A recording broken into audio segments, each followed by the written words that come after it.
अपने साथ जिएँ, अपने साथ मुखलिस रहें, अपने आप से दोस्ती करें, अपने आप से प्यार करें, अपनी खुशियाँ देखें, अपना फ़ायदा देखें, अपने साथ लॉयल रहें, अपने आप को सर्व करें, अपने साथ घूमने जाएँ बाहर, अपने साथ एन्जॉय करें, अपने आप को धोखा दे लें अगर देना है तो, अपने साथ गमगीन हो जाएँ अगर होना है तो, अपने आप को देखें सिर्फ़, सिर्फ़ आपका वजूद आप किस हालत में है, सिर्फ़ अपने आप से कंसर्न होना चाहिए, किसी दूसरे से नहीं।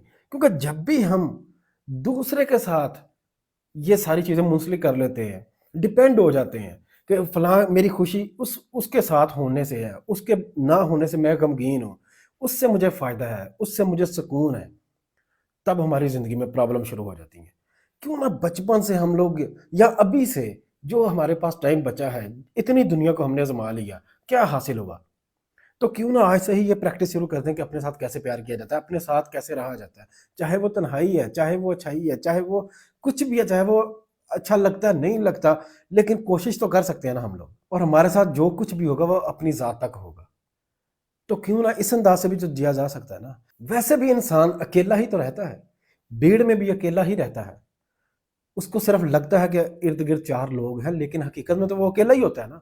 तो क्यों ना सारा कुछ ही अपने साथ ही कर लें, अपने आप को अच्छे से सर्व करें, अपनी खुशियाँ देखें।